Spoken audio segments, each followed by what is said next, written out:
See this computer. All right, here we go. All right, you guys. So why don't you take a moment? Maybe think about this on your own. So if we have f of x equals to 4x cubed plus 2x plus 7, I want you to think of a function, capital F of x, whose derivative is lowercase f of x. So on your own, take a second, come up with the equation of a function whose derivative would be 4x cubed plus 2x plus 7. Ever. X. Take a minute. Moment. Write it down. Baby, compare your answer with somebody that's sitting near you, but come up with an equation whose derivative would be 4x cubed plus 2x plus 7. That's right. Wait. Constant can be anything in this case. Okay. Give it. Just come up with an equation whose derivative would be 4x cubed plus 2x plus 7. Does everyone have something written down? Yeah. All right, Edward, Yeah. Give me what you got for capital F of x. X to the fourth power. Okay. Plus x squared. Plus x squared. Plus 7x. Plus 7x. Then there's an issue. What if there's a constant? What if there is a constant? Okay. So the derivative of capital F of x would be lowercase f of x, right? By derivative of capital F of x would be equal to lowercase f of x. Can you write another equation who would also have the derivative of 4x cubed plus 2x plus 7? X to the power 4. X to the power 4 plus x squared plus 7x plus 3. I agree. Plus 3. Well, if you were to take the derivative, right, the derivative of the constant is always 0. So both these functions are what we can refer to as antiderivatives of lowercase f of x. So 3 doesn't have to be 3. No, 3 doesn't. It could be pi. It could be 1. It could be negative 1,000. It could be any constant because the derivative of a constant will always be 0. 0. Is from a y perspective because you're measuring the slope doesn't matter where. Right. So that if you think about the constant, what's the constant doing to the graph? It's shifting up or down. So it's not affecting the shape of the graph. So by definition, both capital F of x and g of x are antiderivatives of lowercase f of x. A function, capital F of x, will be an antiderivative of lowercase f of x. If capital F prime, so the derivative of capital F of x, is equal to lowercase f of x. Also, if capital F of x is an antiderivative of lowercase f of x, then every other antiderivative of lowercase f of x will be of the form capital F of x plus c for some constant c. So to summarize that, especially since my capital F of x plus c got moved, we can say that the antiderivative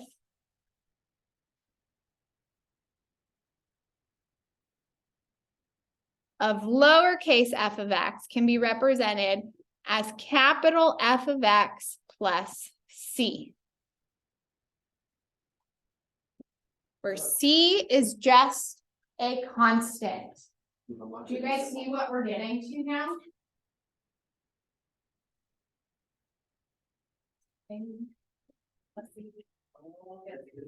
Let's see. Sprinkle in the plus c's. Anyway, So just to go back to this, every function in any antiderivative, and all of those antiderivatives just differ by a constant. C is just a real number. So this leads us to the indefinite integral. You've probably seen this symbol before. So the standard notation for antiderivative is the integral sign, like a stretched out S. So the integral, this is the equation, right, for lowercase f, the rule for lowercase f. So the integral of 4x cubed plus 2x plus 7 dx is an example of an indefinite integral. It represents the antiderivatives of lowercase f of x. So we're going to determine what this is equal to. You can think of the integral sign as like the operator. It's telling you what you're going to do to the function that is inside or in between the integral and this dx, which is not always dx. So the quantity that's inside the parentheses, so the 4x cubed plus 2x plus 7, is referred to as the integrand. So the function that you are integrating is called the integrand. You can think of that as like the given derivative. Like now we're thinking about you're being given the derivative and you're trying to find its antiderivative, which is basically the reverse of what we've been doing this entire year so far, right? So before, we were thinking about given a function, what's its derivative? We've come up with all these different rules that we now have in our toolboxes in order to find derivatives. But now we're thinking in the reverse. We're thinking, okay, we have a derivative. What is the function, like the original function, the function you would start with in order to get that derivative? Are we following that? Okay, so let me say that again. So when we were looking at those original two problems, right? I said come up with two functions whose derivative would be lowercase f of x. So you could think about this as being given the derivative and trying to find the original function, which we call the antiderivative. The function whose derivative would be the given function. Or the function whose derivative would be the integrand. So the symbol dx serves to indicate the independent variable, so like what you're integrating with respect to. Oh, there you go. Which may not always be x. Like you can integrate with respect to y, you can integrate with respect to t, you can integrate with respect to theta. We're gonna do it with respect to multiple measures. That's the idea behind multivariable calculus, which is not in this class. So in this class, we'll be integrating with respect to a single variable, and it'll match the independent variable. So you can think of the integrand as being sandwiched between the integral symbol and the dx. And that's the function that you are going to integrate. The process of finding an indefinite integral is known as indefinite integration, and that's because there are definite integrals that we're going to talk about next semester. But it's known as indefinite integration or just integration. Yes. I'm confused as to what dx exactly is. It indicates what you're integrating with respect to. Okay. The same way as like when we are differentiating, remember like if you had y equals to some rule that's in terms of x, and you differentiated, you found dy over dx, that implied that you were differentiating y with respect to x. So in this case, that dx indicates that you're integrating what's inside here with respect to that independent variable. But it's like dx just like, so whenever you integrate a function, integrate a function, you always write dx or does. Yeah, so this notation is required. So if you are integrating, you have to have the integral symbol, the function that you are integrating, And then D, whatever you are integrating with respect to. Okay, so X will change, but D will. But this should match the variable used here. Okay. Okay.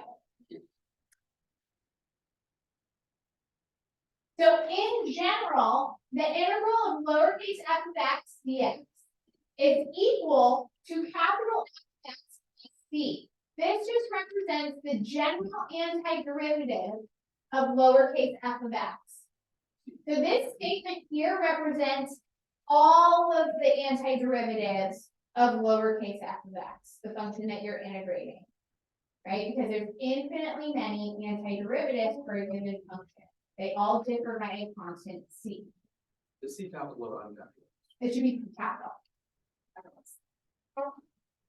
Where capital F of x is the antiderivative of lowercase f of x, and capital C is some constant. We call C the constant of integration.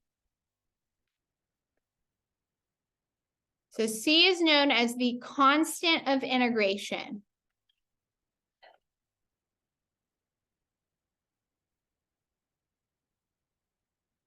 And if you are integrating an indefinite integral, which is what we'll be doing now. So basically, if you're integrating and the integral has no numbers here, it's just the integral, and you have the function that you're integrating sandwiched between that and the dx or dy, whatever d theta, whatever the independent variable is. You are integrating an indefinite integral, and your antiderivative has to have a c. Give me 1 second. Notation matters. On the free response section of the AP exam, if you leave off an integral, if you leave off a dx, or you leave off a plus c when it should be there, grading stops. You have to have the proper notation.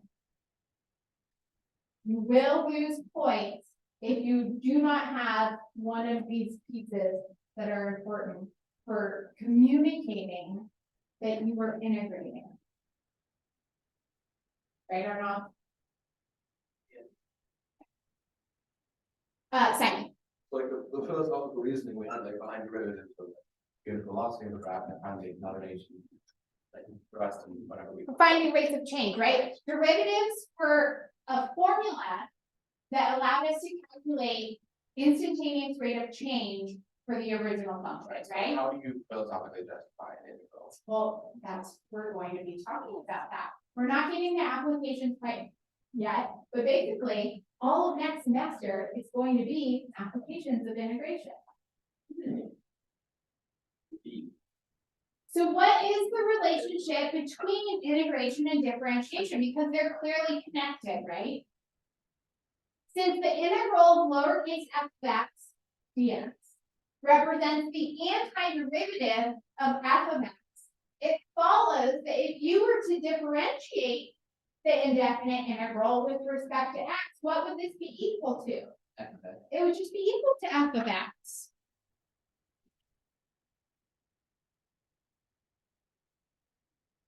Right? This whole statement here represents the antiderivative, the general antiderivative. So if you differentiate the antiderivative, it gives you the derivative, exactly. In other words, integration and differentiation are blank operations. Inverse operations. Alex is on a roll. Inverse operations of each other. They undo each other.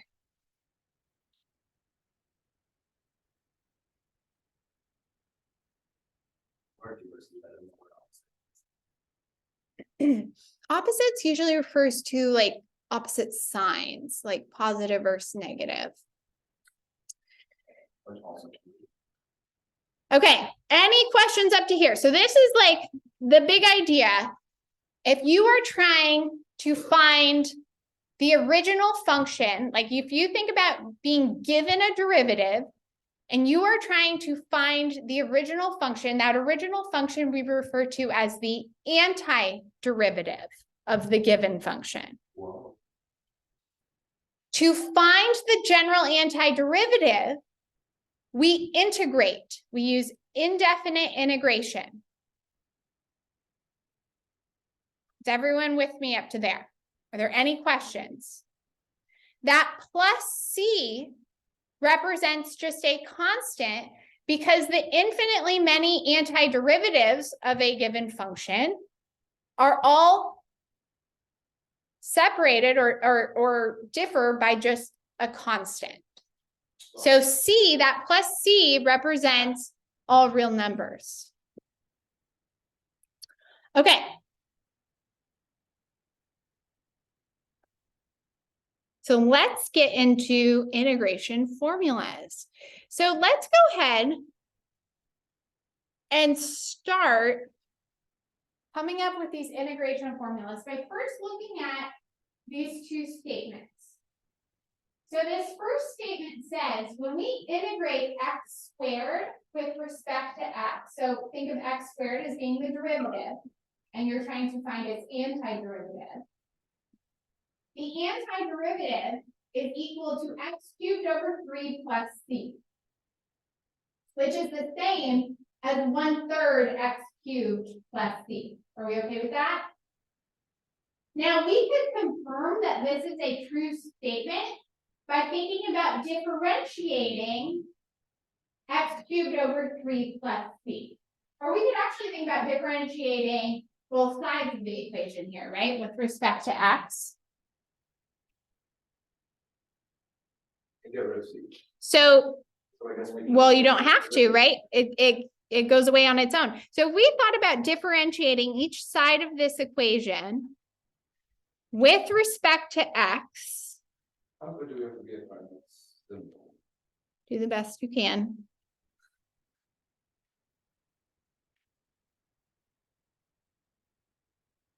On the left-hand side of the equation, remember the derivative of the indefinite integral would just be equal to the integrand. Arjun, are you okay? You gonna make it? You're looking a little heavy-lidded. And then on the right-hand side, if we apply power rule, what do we get? Oh. We just get x squared. Nice. We just get x squared. That would be 1/3 times 3, subtract 1 from the exponent. But don't we have to do the. Isn't C one? C just not. You guys, can't you just use power rule? Isn't this the same as 1/3? That's why I said 1/3 x cubed plus c. Oh, C. The derivative of c, because it's a constant, will always be 0. So we get x squared equals to x squared. That checks. That's a true statement. That first statement is a true statement. And then the same thing for b. So what the statement in b is saying is that the integral of x cubed is equal to x to the 4th over 4 plus c. So it's saying that the antiderivative of x cubed is 1/4 x to the 4th plus c. We can verify that by differentiating both sides of the equation. I'll use a different color. With respect to x. But you did using whatever the division rule is. But why would you? It's just 1/4. It's 1/4 x to the 4th. Why is it written? Well, then write it the other way. So we would get x cubed equals to x cubed. This. Saying, actually really. Right there.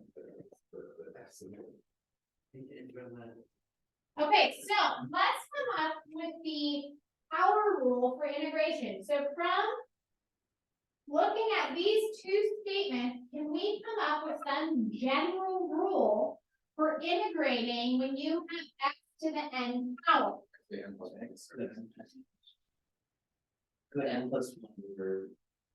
Yeah, so because you guys didn't like that notation, the way that I'm going to write it is 1 over n plus 1 times x to the n plus 1 power. And then what do I also need? Plus, Plus c. Times X. You can write that's the same thing as having x to the n plus 1 over n plus 1, right? Indeed.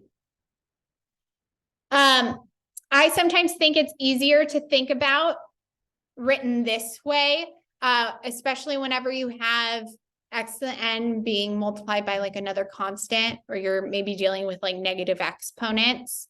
I think it's a little easier to think about it this way, but it's not wrong to think of it as x to the n plus 1 over n plus 1. Provided what are our restrictions on n? And greater than, no, greater than one, and it's not zero. N is not negative 1. Well, you tell me, why can't n be negative 1? It would be undefined. It would be 0 in the denominator. That's not allowed. So we will talk about how to integrate x to the negative first, or that can also be thought of as 1 over x, but that'll be next semester. To be continued. So this would be like if you're trying to integrate x to the negative first, which is integrating 1 over x. You're like, what is that? is this, Coming soon. but then, don't those situations like, after exist, where It does. So we're going to learn what the integral of that is. It's just, you can't use power rule. Are integrals going to be on file? Just these basic ones with power rule, maybe like 1 or like 2 questions or something. Okay. Oh, power rule or any of the ones that follow from our other rules of integration. So why don't you guys take a second and see if you can come up with these 4 rules. Now, K is just a constant here. K is just a constant. So if you're integrating a constant, what would that have to be equal to? And then these other 3 integrals follow directly from differentiation of the trig function. So see if you can find what those 4 would be equal to. No, I can't. I do.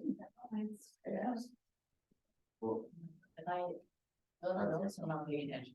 So I just feel like do the parts that are No, it's better. no, it's can't, it's just. Think about integrating, you're going into reverse. You're not differentiating, you're integrating. So how would you have a derivative equal to K? But you're taking the derivative of Think about that, huh? Yeah, gotta figure that. That's fine. Sorry. So let me give you this hint. Could you think of K as being K times X to the 0th power? It's KXC. No. Oh. Right? The integral It's like of K less. as being the integral of K times X to the 0th power dx. That's that. Yes. That's Sorry, Alex. Look at this. If you're thinking power integration for X to the 0th power, that would be times 1 over 0 plus 1 times X to the 0 plus 1 power plus C.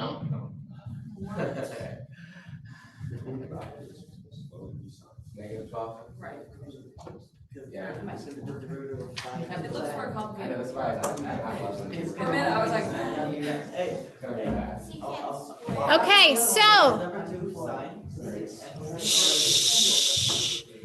we get the integral of a constant K. Should be Kx. I can't hear myself thinking. Okay, so the integral of the constant K would be Kx plus C, right? Because the derivative of Kx plus C would be K. Okay. The integral of cosine. What function has a derivative of cosine, Raghav? Just sine. Yeah, just sine. Don't forget your plus C's. This one's a little bit trickier. What function would have the derivative equal to sine. Negative cosine. Because the derivative of cosine would be negative sine, so we need it to be negative cosine. And then what about the antiderivative of secant squared would be tan. Tan has a derivative equal to secant squared. Are we okay with this? Yeah, oh, yeah. It's actually really fun. It's like the trig identities, like verification. I'm glad you think so. All right, you guys. So when we integrate, so 5x cubed, now that 5 could just hang out there. And then we can think about applying power rule. And I realize a lot of you guys could do power rule in your head, but if you need to write it down, like write out times 1 over 3 plus 1 times x to the 3 plus 1 power plus c, you can. That's fine. So then this ends up simplifying to 5/4 x to the 4th plus c. Oh, Simon, come on. This is good, fast. Just, No, like integrating, because it's like, think about it backwards, so it doesn't get, you get. remember last year, like when we studied the inverse trig functions, it was always, I told you guys, I was like, it's always like, it just takes longer to think about. For me, like integration, it definitely takes me longer than differentiation. I'm having to think about the reverse. Anyways. All right. Integrating the cube root of x. How could we go about integrating the cube root of x? Make it x to the power of 1/3. Here, let me switch colors here. Simon. So we are integrating x to the 1/3. We can just apply power rule. This is where whenever it's a more complicated exponent, I like to write out power rule, I mean. So 1 over 1/3 plus 1. The version of 1 that I'm going to write will be 3 over 3. And then x to the 1/3 plus 1. Don't forget your plus c's. As soon as you integrate, that's when you drop the integral symbol in the dx and you put a plus c. As soon as you start to integrate, you drop the integral symbol in the dx and add a plus c. And then we can simplify that. We should be using vertical steps, but I've run out of room, so I'm just going to draw a vertical line here. That'll be 1 over 4/3, which is 3/4. X to the 4/3 plus c. Yeah, or you could leave it as is. But yes, it could be. Wow. In the same way that differentiation has that sum and difference rule, meaning if you're differentiating a function that you can think of as a sum or difference of other functions, you can think about just differentiating each piece. The same rule applies to integration. So like a long polynomial, like the one in number 3, you do not have to do this, but I'm going to show you an equivalent statement. This is also equal to the integral of 10x to the 4th dx minus the integral of 2x squared dx plus the integral of 8x dx plus the integral of 1 dx. If you want to write out this step, you are welcome to, but you don't have to. You can just think about integrating each term. So when we integrate 10x to the 4th, you can either do that in your head and go, okay, well, 10 times 1/5 would be 2x to the 5th. Or you are welcome to write out power rule, right? Like this would end up being 10 times 1/5 x to the 5th minus 2 times 1/3 x cubed. You don't have to add a plus. You'll just add the plus c at the end. Yeah, just at the end. And then, because if you thought of the c's as being, Did you know?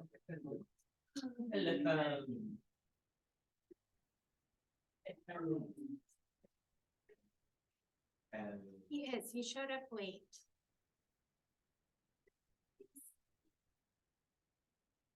Did you not check in at the office? oh, Okay, continuing. That would be 8 times, right, 1/2 x squared. And then what's the integral of 1? Integral. It would just be x plus c.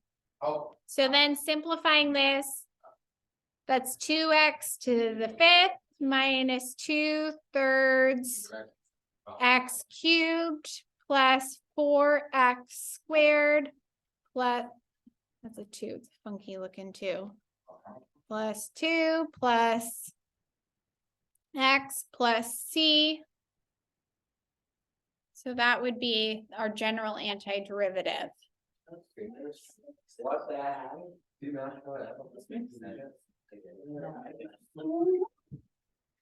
Like, did you know that? This man got his finger.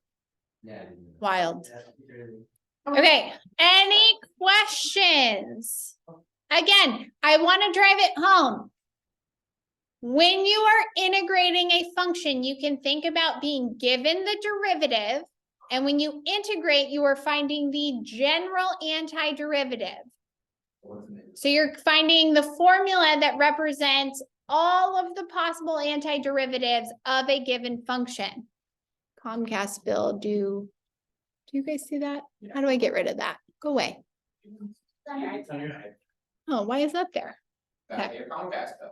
Gotta pay my Comcast. I don't even think I have Comcast anymore. Yeah, we have DirecTV. That's weird. Okay. And you know what? I bet it's my mother-in-law's. For some reason, I get her calendar updates. I bet her Comcast bill is due. Okay, so there is a complete list of integration formulas in your textbook on page 250. If for some reason, I forget, I think it's there. I think I checked. If for some reason you don't, that page is gone in our textbook, you can look at the 11th edition that I have on Schoology. I'm pretty sure it's there though. Oh, what isn't there though is the more examples. Some of the pages I think are gone from 251 to 252. So you're welcome to look at more examples there, but you might want to look at the 11th edition. Yeah, but what about 251 to 252? No. Well, 251, like it skips 251, goes straight. Okay, well, if you wanted extra examples, you can look at the 11th edition, right, Edward? Right. Yes. The last thing that we are going to talk about are differential equations, which we are going to talk about in much more detail. It has its own chapter that we'll study next semester, but we're just going to kind of dip our toe into differential equations. So if you have an equation, f prime equals to 3x squared minus 6x plus 5, that's a differential equation. It has a derivative of it in it. Because it identifies the derivative of some unknown function, capital F of x. So think of it as if you are given the derivative, you can solve that differential equation by integration to come up with the general antiderivative. This is what we've already been doing. When plus C is there, that's the general solution to the differential equation. If you are given an actual point that lies on the original equation, that means you are coming up with a particular solution to the differential equation. So you want to find the antiderivative that passes through that specific point. So once you find the general antiderivative, you can use that to solve for what C would be for the antiderivative to pass through that given point. Not happy with this. No, I'm just thinking about how this would work. Okay, so let me start again. Okay. If you are given a derivative and you are being asked to solve the differential equation, that means that you are solving for the antiderivative. If you find the general antiderivative where your answer has a plus C, that is the general solution to the differential equation. So what we just said. That's what we've been doing. Okay. Yes, that's what we've been doing. In the case that you are being asked for a particular solution, Oh. so like this is through the point 2, 3, that means that you can solve for a particular solution or a particular C. Yes. So the work has been done here. The work has, look at this notation, you guys. Look at this notation. Capital F of X is equal to the integral of the derivative. You were given the derivative, so it's the integral of 3x. You integrate to find the general antiderivative of 3x squared minus 6x plus 5. This is equal to capital F of X, but it's the general solution to the differential equation. This is what we've been doing. We've been finding the general antiderivative. If we want to find a particular solution, in this case, the solution that passes through the point 2, 3, we need to solve for what C would have to be. So we can take, Oh, I see. Can you like take the polynomial?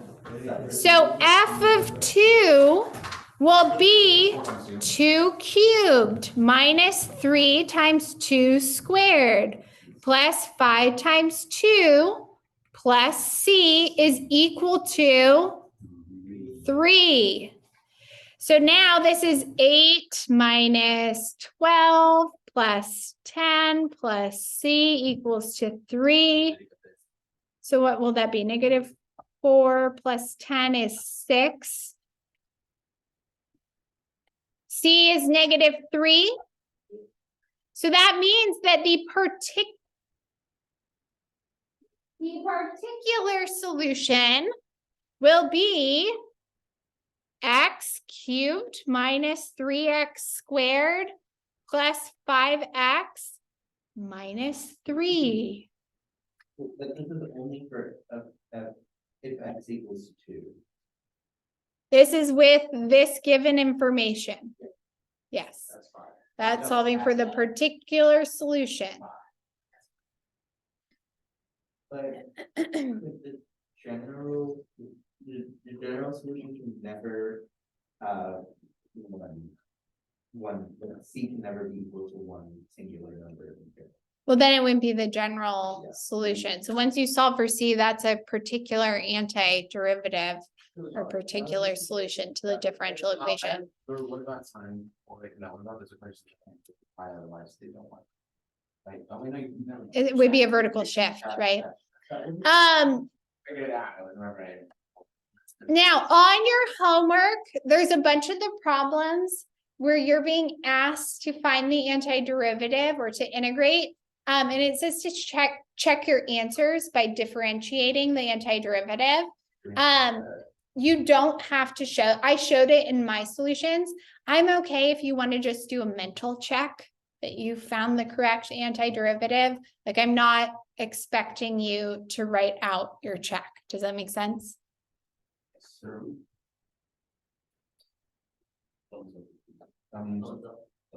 Any other questions? Do we understand what we did today? This is your very last lesson of the semester, you guys. Oh, Ethan's here. All right, Ethan, we're done. So, oh, Ethan.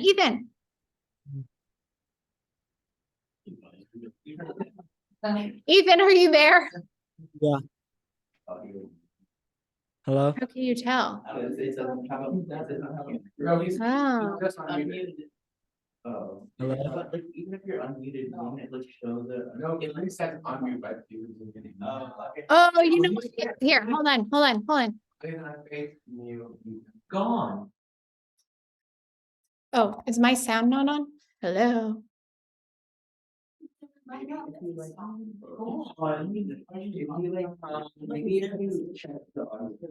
Can you,